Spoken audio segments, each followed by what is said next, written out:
अस्सलाम वालेकुम दोस्तों। आप सुन रहे हैं कामयाबी के कदम से, जहां हम आपको मिलवाते हैं उन लोगों से जो अपनी मेहनत, लगन और डेडिकेशन से जिंदगी की नई मंजिलें फतह कर रहे हैं। मैं हूं आपकी होस्ट मायरा रहमत और मेरे साथ है मेरी को होस्ट डॉक्टर सानिश। मायरा, बहुत शुक्रिया और गुड मॉर्निंग। और हर एपिसोड में हम आपको एक ऐसे मेहमान से मिलवाते हैं जिनकी कहानी से ना सिर्फ आपको इंस्पिरेशन मिलती है बल्कि आपके ख्वाबों के पीछे भागने का हौसला भी मिलता है। आज हमारे जो मेहमान हैं, एक ऐसी शख्सियत है जो पाकिस्तान के एजुकेशन और लैंग्वेज टीचिंग की फील्ड में एक मिसाल बन चुके हैं। और उनका सफर पाकिस्तान अमेरिकन कल्चर सेंटर से लेकर और शुरू हुआ। लेकिन उनकी मेहनत, उन्होंने जिन यूनिवर्सिटीज में इंटरनेशनली अपने आप को मनवाया और उनकी फेलोशिप हासिल की, एक इंटरनेशनल लेवल का ऑनर जो सिर्फ अ, चंद गिने चुने एजुकेटर्स को ही मिलता है। और हमारे आज के मेहमान उनमें से एक है। बिल्कुल मायरा, ये सफ़र उनका ना सिर्फ उनकी पर्सनल ग्रोथ तक महदूद नहीं रहा बल्कि उन्होंने अपनी नॉलेज को और अपने मुल्क के स्टूडेंट्स और एजुकेटर्स से लेके इंटरनेशनल भी लेवल तक अपनी एजुकेशन को फैलाया है। उनकी कहानी एक एग्जाम्पल है कि कैसे डेडिकेशन और विजन आपकी ज़िंदगी को बदल सकती है। तो डॉक्टर सानिश, बिना वक्त जाया किए चले मिलवाते हैं मोहम्मद अरसलान सदीकी साहब से, जो ना सिर्फ एक कामयाब एजुकेटर है बल्कि एक मेंटोर भी है, जो नई मिसाल बन चुके हैं और एक रोशनी का दिया भी है हमारे लिए, उन लोगों के लिए जो अपने सपने रखते हैं परदेश कंट्रीज में अपनी जिंदगी गुजारने के लिए, और उनको पाथवे लेके चलने के लिए, उनकी लैंग्वेज की रिक्वायरमेंट कंप्लीट करने के लिए। और सर अरसलान, मैं उनको सर अरसलान सदीकी साहब कहती हूँ क्योंकि मैं उन्हें जो है वो 2005 से जानती हूँ। और बहुत अच्छा सफर रहा हमारा उनके साथ। मेरी पाकिस्तान में उनके साथ जो इंटरेक्शन थी वो बहुत अच्छी थी। और मेरा जो अपना जेपी कंसल्टेंसी का जो एजुकेशनल जो लैंग्वेज का सेंटर है, फर्स्ट बैच से लेके 3 बैच तक मैंने उनके साथ काम किया। उसके बाद उन्होंने यूएसए और अपनी डिफरेंट एक्टिविटीज में बिजी हो गए। और मैं चाहती हूँ कि आपको हम उनसे मिलवाएं और उनकी कामयाबी का सफर, उनकी जिंदगी में एक एक मिसाल जो उन्होंने एक एक स्ट्रगल अपने साथ और अपनी चीजों को लेके चले हैं, वो हम उनके जुबानी सुनते हैं। आइए अरसलान सर अरसलान से मिलते हैं। अस्सलाम अस्सलाम वालेकुम वालेकुम। सर अरसलान, कैसे हैं आप? अस्सलाम वालेकुम। फर्स्ट ऑफ ऑल बहुत बहुत मुबारक हो आपको, आपकी अचीवमेंट मैंने देखी है। मैं बिल्कुल थैंक ठीक यू। हूँ अल्हम्दुलिल्लाह। और यूएस से रमज़ान मुबारक। एंड ऑब्वियसली ईस्टर सीजन आ रहा है तो वो भी मुबारक। Thank you so much. Arsalan साहब, बहुत शुक्रिया आपका वक्त निकालने का। वी अंडरस्टैंड के रमज़ान में जॉब, यूनिवर्सिटी, स्टूडेंट्स, इसके साथ बहुत मुश्किल हो जाता है, but yet you manage somehow कि आपने हमें वक्त दिया।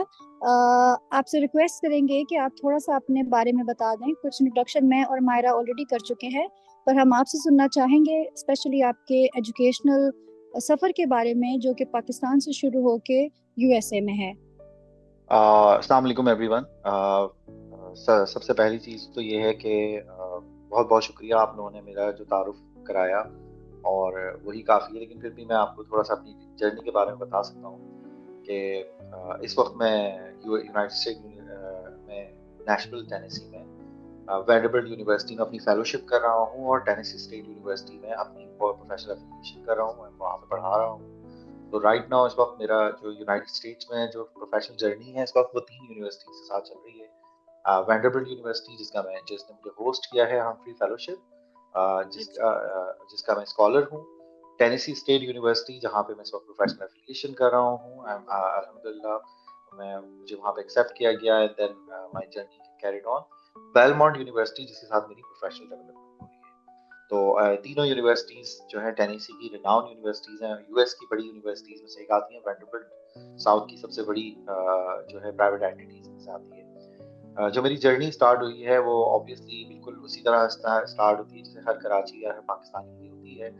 एक मिडिल क्लास शख्स की जिसने तालीम हासिल की है वो कुल सरमाया वालिदैन और वालिदैन की दुआएं थी। और उसके बाद जो है अच्छे लोग मिलते गए अपनी जर्नी में,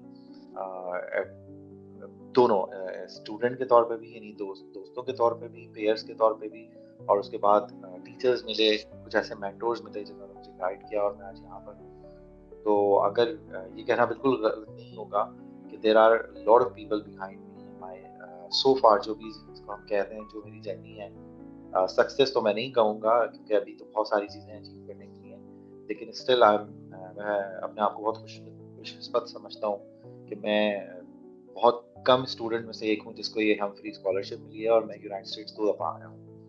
तो मेरी जो जर्नी स्टार्ट होती है वो कराची में ही है। मैंने तालीम अपनी कंप्लीट की है, तालीम मास्टर्स भी, और मैं अभी पीएचडी कर रहा हूँ इंग्लिश लिटरेचर में। मेरा एक मास्टर्स इंग्लिश लैंग्वेज टीचिंग में है, एक मास्टर्स मेरा जो है वो इंग्लिश लिटरेचर में है। मेरी स्पेशलिटी जो है इंग्लिश फॉर स्पेसिफिक पर्पस, खास तौर पे मेरा जो ताल्लुक रहा है वो मेडिकल यूनिवर्सिटी से बहुत रहा है और मेडिकल कॉलेज से रहा है।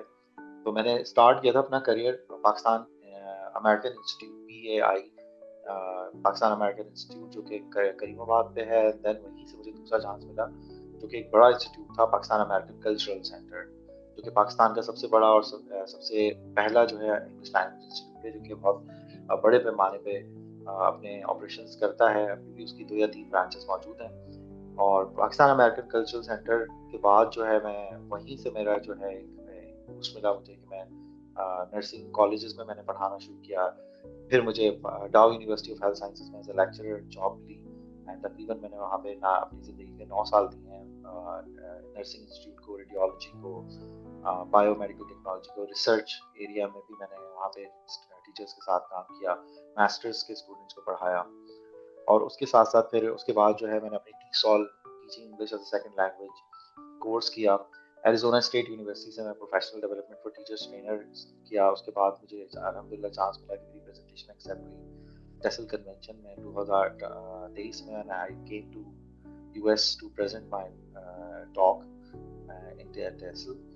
उसके बाद मेरा जो है proposal as a MOOC ambassador English for health care और इंग्लिश फॉर नर्सेज वो एक्सेप्ट हुआ। मैंने उस पर काम किया एंड अभी मेरे 2 प्रोजेक्ट्स जो है हम फ्री के चल रहे हैं। उसमें से एक मेनली मैंने जो अभी रिसेंटली प्रेजेंट किया है इंटरनेशनल ग्लोबल हेल्थ कॉन्फ्रेंस में, वो इंग्लिश वो लेडी चेंज थ्रू और sustainability through lady health visitor LHV के जरिए या लेडी हेल्थ वॉलंटियर, जो कि यवन प्रोजेक्ट है।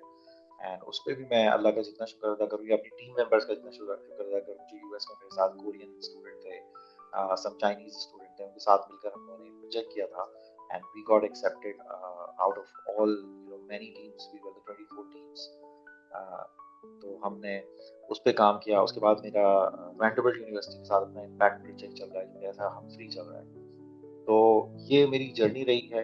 इसमें सबसे बड़ा रोल जो है वो हमदर्द यूनिवर्सिटी का मैं कभी नहीं भूलूंगा कि डाउ यूनिवर्सिटी के बाद जो हमदर्द यूनिवर्सिटी ने मुझे चांस दिया और उन्होंने मुझे ग्रो करने के लिए मुझे मदद करी, और फिर रीजनल इंग्लिश लैंग्वेज ऑफिस। तो अगर आप पूरी जर्नी निकालेंगे तो उसमें मेरे फादर का एक बहुत बड़ा रोल है, और मेरे फादर का सबसे इम्पोर्टेंट रोल इस तरह रहा है कि उन्होंने मुझे हमेशा एडवाइस की है कि अगर आपको पाकिस्तान में सक्सेसफुल रहना है तो 2-3 चीज़ें करनी होगी। नंबर 1, आपने अपनी लैंग्वेज को, इंग्लिश लैंग्वेज को इम्प्रूव करना है। नंबर 2, अपनी प्रोफेशनल डेवलपमेंट पे काम करते रहना है, कभी रुकना नहीं है। नंबर 3, अपने नेटवर्किंग बढ़ानी है। लेकिन मैं स्टूडेंट को एक चौथी एडवाइस जरूर करूंगा कि अगर आप मिडिल क्लास हैं, अगर आप इस वक्त मैट्रिक कर रहे हैं, इंटर कर रहे हैं और खासकर इंटर मेडिकल कर रहे हैं, तो ज़्यादातर स्टूडेंट का एक मसला ये होता है कि वो ज़्यादातर सबके सब डॉक्टर बनना चाहते हैं, इंजीनियर बनना चाहते हैं। दुनिया सिर्फ डॉक्टर और इंजीनियर्स की नहीं है। मैं बाहर आया, यहाँ पे मुझे पता चला कि बहुत सारी ऐसी फील्ड्स हैं, डाटा साइंस मौजूद है, इवन नर्सिंग में ही बहुत रिसर्च के ऊपर बहुत फोकस किया जा रहा है। रिसर्च के ऊपर बहुत फोकस किया जाता है, लेकिन फ्यूचर बिलोंग्स टू नर्सिंग। मैं खुद नर्सिंग का टीचर रहा हूँ, नर्सिंग में मैंने इंग्लिश पढ़ाई है, हालांकि मैं नर्स नहीं हूँ, लेकिन I am the biggest advocate of nursing in Pakistan. I know sir, आपका बहुत बड़ा एक नाम है नर्सिंग एजुकेशन में। आपने नर्सेस को भी इंग्लिश लैंग्वेजेस और इंग्लिश जो फाउंडेशन है उसके कोर्सेज करवाएं, ताकि वो अपनी जो टाइम ड्यूरेशन है उनके 2 साल का 3 साल का जो डिप्लोमा इन नर्सिंग में था उनको भी आपने एजुकेट किया। फिर उसके बाद आपने जेनेरिक को लेके चले हैं। बहुत बड़ा आपने एक पार्ट दिया है अपना जिंदगी का, एक तो नर्सिंग एजुकेशन में। जी जी बिल्कुल, और मैंने सीखा भी बहुत है वहाँ पे। मतलब सिर्फ पढ़ाना नहीं होता, आप सीखते भी हैं। और उस नर्सिंग एजुकेशन ने मुझे एक बहुत बड़ी मदद करी, और जिसका मैं शुक्रिया हमारे तमाम स्टूडेंट अपने कोलिग्स को कहता हूँ कि जब दुनिया में ओईटी का इतना नाम लोगों को पता नहीं था, पाकिस्तान में ओईटी आया भी नहीं था 2014-15 में। तो ओईटी की जो अपनी वेबसाइट थी, उन्होंने एक ऑनलाइन टेस्ट कंडक्ट किया था इंग्लिश टीचर्स के लिए। तो पाकिस्तान में I was able to pass that test because क्योंकि मेरे पास मेडिकल नॉलेज मौजूद थी।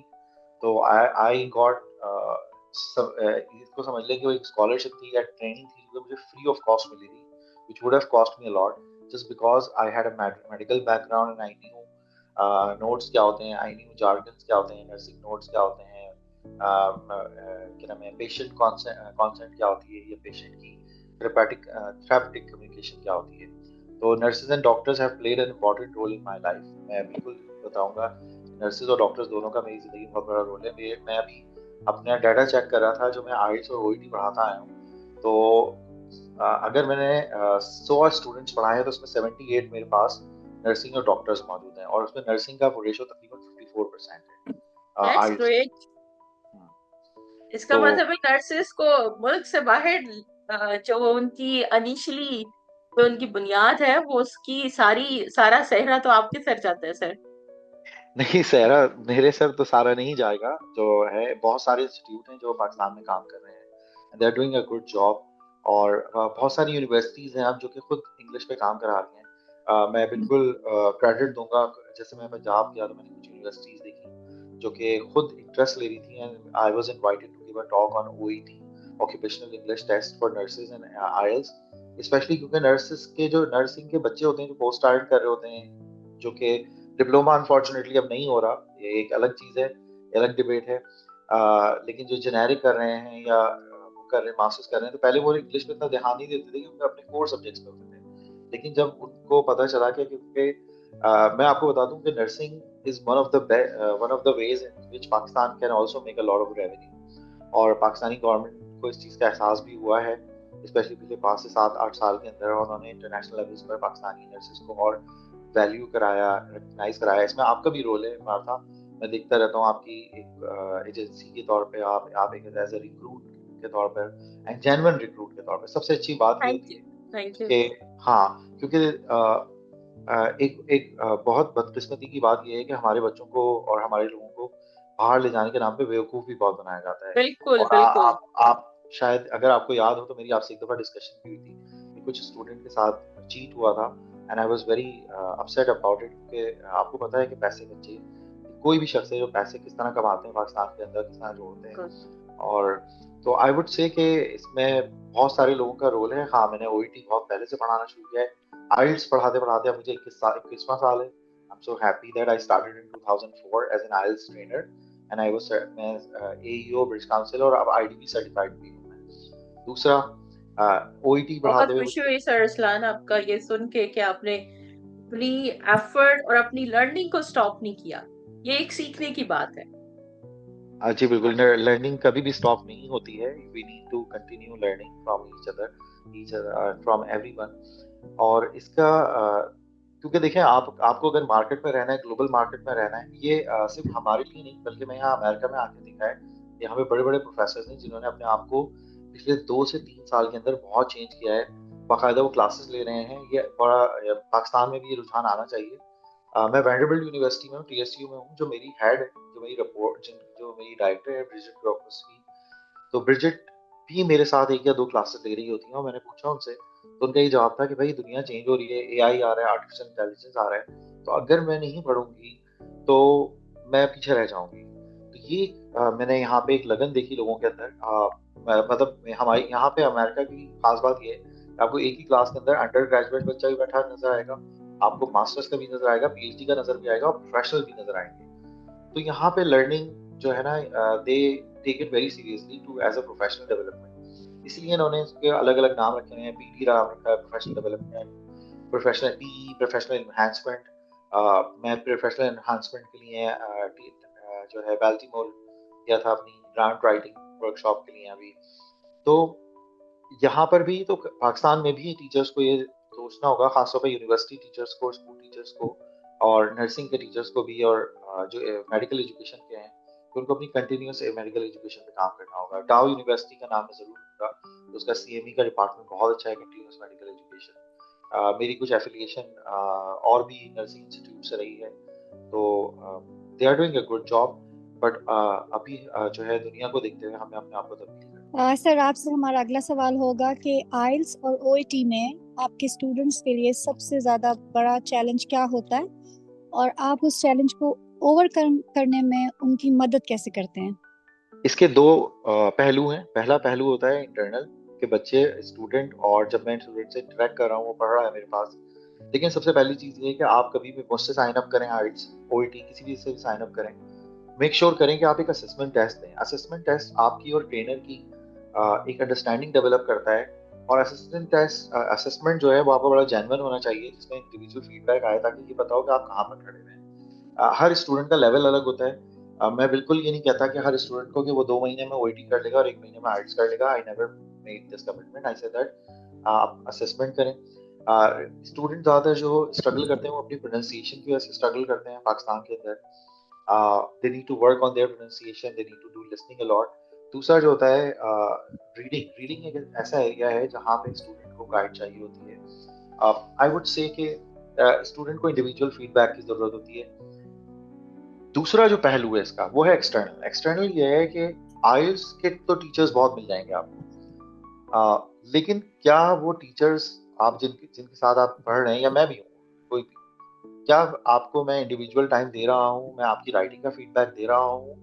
बैंड्स नहीं, मुझे फीडबैक चाहिए। सही है, मुझे आप बताएं कि मेरी वीकनेस कहाँ है, मेरी अच्छाई कहाँ है, मैं कहाँ इंप्रूव कर सकता हूँ। इसी तरह रीडिंग के अंदर क्वेश्चन बाय क्वेश्चन डिस्कस हो रहा है या नहीं, सही है। स्पीकिंग में टीचर खुद स्पीकिंग कंडक्ट कर रहे हैं या नहीं, ये जर्नलाइज हो रहा है, नहीं, इंडिविजुअल करना है। ओईटी पे अब मैं आता हूँ। ओईटी का सबसे बड़ा मसला ये है कि ओईटी का टीचर मिलना बड़ा मुश्किल काम है। आपको वो इंग्लिश टीचर तो मिल जाएंगे, लेकिन उस इंग्लिश टीचर के पीछे बैकग्राउंड होना चाहिए मेडिकल टीचिंग का, नर्सिंग की टीचिंग का, हेल्थ केयर टीचिंग का, या इस तरह का कोई ना कोई बैकग्राउंड जरूर होना चाहिए। अब दो चीजें हैं, या तो बहुत सारे हेल्थ केयर वाले हैं जिन्होंने ओईटी पढ़ाना शुरू कर दिया तो उनकी लैंग्वेज कमजोर है, या बहुत सारे लैंग्वेज वाले हैं जिन्होंने ओईटी पढ़ाना शुरू कर दिया तो वो उस तरह फीडबैक नहीं दे पाते। तो ओईटी का जो सबसे बड़ा मसला है उसकी राइटिंग का फीडबैक और स्पीकिंग के जो रोल प्लेज होते हैं, वो टीचर भी बड़ा जेन्युइनली करे आपके साथ, वो उसको पता हो कि आप सही जार्गन यूज कर रहे हैं या नहीं। आप ड्रग्स के बारे में अगर बात कर रहे हैं तो क्या आपकी ड्रग्स का मतलब, are you really using the right word, and are you taking the patient consent, are you following the certain sentences, because OET is a very very technical test and it's quite related to the field, चाहे वो pharmacist हो, चाहे वो doctors हो। Like doctors को मैंने बहुत ज़्यादा ओईटी पढ़ाया है। अब मैं आइल्स के अंदर ये बात बहुत आती है कि भाई नर्सेज बहुत स्ट्रगल करते हैं, तो मैं आपको बता दूं कि ओईटी में जो है नर्सेज बहुत अच्छे हैं। उसका रीजन ये है कि क्योंकि वो पेशेंट के साथ बहुत होते हैं तो उनकी कम्युनिकेशन बहुत हो रही होती है। All the teacher needs is to help them with the language. तो ओईटी के अंदर नर्सिंग का पासिंग रेशो ज्यादा अच्छा है, बट टेस्ट बहुत महंगा है, एक मॉड्यूल भी रह जाता है तो स्टूडेंट को बहुत ज्यादा बड़ी जो है कीमत अदा करनी पड़ती है। तो दोनों हैं, दोनों टेस्ट हैं। ओईटी से जैसे आप बात कर रहे हैं, मेरा एक बात करते करते मेरे ज़हन में एक सवाल आया है। तो मैंने मोस्टली लोगों को, जो डॉक्टर्स हैं उनको ओईटी पढ़ाते देखा है। नर्सेस जो हैं वो, आपने जैसे आपने कहा कि कुछ नर्सेस हैं जो ओईटी पढ़ा रहे हैं लेकिन उनके भी लैंग्वेज का इशू हो जाता है, तो वो स्टूडेंट्स को उस तरह गाइड नहीं कर पाते। और मुझे थोड़ा सा ये बताएं कि ओईटी के लिए आपकी नर्सिंग की एजुकेशन होना जरूरी है? जब आप लैंग्वेज टेस्ट की तरफ जाते हैं तो आपका मेन कंसर्न इंग्लिश लैंग्वेज होता है, क्योंकि वहाँ पे जो चेक करने वाले होते हैं वो लैंग्वेज को ही चेक कर रहे होते हैं। लेकिन क्योंकि कोर मेडिकल टेस्ट है, मतलब ये ऑक्यूपेशनल टेस्ट है, तो इसकी जो ऑक्यूपेंसी है, या इसकी जो आई शुड से कि इसकी जो लिमिटेशंस है उसको आपने कवर करना जरूरी होता है। देखिए, इसमें ना कोई डॉक्टर, ना कोई नर्सेज और ना कोई लैंग्वेज, होना कॉम्बिनेशन चाहिए। आपकी लैंग्वेज भी अच्छी हो, ओके, आपको मेरी आवाज आ रही है? जी जी, जी। आपकी लैंग्वेज भी अच्छी हो, प्लस आपकी ऑक्यूपेशनल नॉलेज भी अच्छी हो। मैंने बहुत सारे डॉक्टर, मेरे एक दो दोस्त हैं डॉक्टर्स जो पढ़ा रहे हैं, they are doing a good job. मेरे एक दो स्टूडेंट हैं नर्सिंग के, वो भी पढ़ा रहे हैं, they are doing absolutely good job. तो मैं बिल्कुल नहीं कहूंगा कि ऐसा नहीं है, but the issue is that आप फीडबैक कैसे दे रहे हैं, ये बड़ा अहम है। आप राइटिंग का फीडबैक, लेटर का जो फीडबैक है वो किस तरह डेवलप कर रहे हैं। पैराग्राफ वाइज डेवलप कर रहे हैं, आप जर्नल फीडबैक दे रहे हैं या सेंटेंस वाइज दे रहे हैं, क्योंकि अमूमन स्टूडेंट जो होता है वो इंटरनेट से कुछ वोकैबुलरी या स्ट्रक्चर कॉपी कर लेता है और वो वहां पे उतार के आ जाता है। इसकी वजह से उसका Yeah. 300 स्कोर रिक्वायर्ड होता है नर्सिंग के अंदर, और वो 280 पे आके रुक जाता है, 270 पे आके रुक जाता है, which is very very very saddening thing. यार आप 20 और 30 मार्क्स से रह गए।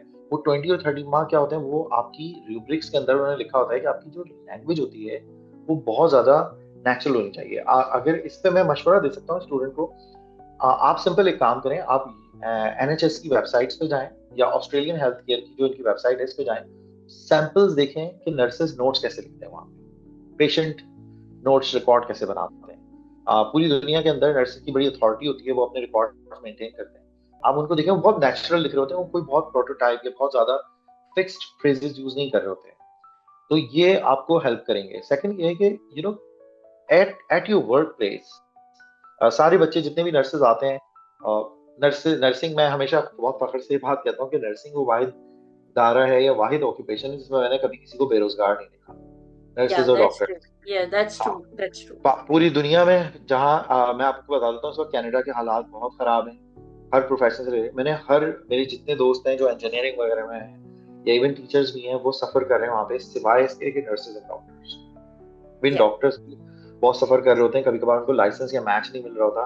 पर नर्सिंग ऐसा इदारा है जिसके सारे बच्चे जो हैं, बहुत सारे स्टूडेंट हैं मेरे कनाडा के अंदर, यूएस के अंदर में प्रोफेशन बहुत सारे। ऐसा है, ये प्रोफेशन ऐसा है, और हर कंट्री में इसका जो है एक एग्जाम्पल है कि भाई कोई हाँ, बेरोजगार नहीं रहता। मैं सिर्फ कंट्री की बात नहीं कर रहा। बड़ी इंटरेस्टिंग बात यह है कि मैं यहाँ पर हूँ, क्या नाम है, यूएस में हूँ, और यूएस बहुत बड़ा है, 50 स्टेट्स हैं। तो लिटरली मैंने 12 स्टेट्स अब तक विजिट किए हैं, उसमें से 7 स्टेट में मुझे मेरे स्टूडेंट्स मिले। नर्सिंग तो मिल ही रहे हैं, पाकिस्तानी नर्सेज, इंडियन नर्सेज या पाकिस्तानी नर्सेज तो मिल रहे हैं। 7 मुझे क्या नाम है, मैम्फिस में मेरी स्टूडेंट है इस वक्त, ह्यूस्टन में है, ऑस्टिन में है मेरी स्टूडेंट, न्यूयॉर्क में मैं अपने स्टूडेंट के साथ, मेरा आपने देखा होगा, सही है, जी, मैंने आपको ओहायो क्लीवलैंड में मेरे स्टूडेंट हैं, सही है, शिकागो में मेरे एक स्टूडेंट हैं। ओके, इसके अलावा जब मैं पोर्टलैंड गया था तो सियाटल के अंदर मेरे एक स्टूडेंट है। एंड मतलब ये सात स्टेट तो मैंने आपको ऐसे ही बता दी जिसमें मेरे स्टूडेंट मौजूद हैं जो कि मेरे डायरेक्ट स्टूडेंट हैं नर्सिंग के। तो फिर डॉक्टर्स भी हैं, तो नर्सिंग, और and they are all on job, all happy working. US आ रहे हैं बच्चे, यूके आ रहे हैं। यूके अगर मैं जाऊंगा तो मुझे पता है कि यूके में बहुत, यूके और कनाडा में तो बहुत ज्यादा बिल्कुल। है नर्सिंग स्टूडेंट। फिर ऑस्ट्रेलिया में बहुत है, न्यूजीलैंड में भी है, मालदीव, माल्टा जाते थे स्टूडेंट। तो I know a lot of students, brilliant students from Dow Saint James who are in Malta. There are students from Indus, there are students from even from Multan का एक इंस्टीट्यूट था जहाँ से मुझे 5-6 स्टूडेंट ने साइन अप किया था online पढ़ने के लिए। तो मुझे शायद याद नहीं आ रहा निश्तर हॉस्पिटल है या कहाँ क्या है, तो मुल्तान के निश्तर स्टूडेंट भी हैं, लाहौर निश्तर के स्टूडेंट। हॉस्पिटल। हाँ, पिम्स के स्टूडेंट है मेरे, पिम्स के 3-4 स्टूडेंट थे, वो चले गए अभी, ऑस्ट्रेलिया हो गया था उनका उनका इमिग्रेशन हो गई थी। तो wherever I go, I been an English language teacher, तो मैं इंग्लिश लैंग्वेज तो मैं तकरीबन 20-22 साल से 23 साल से हूँ।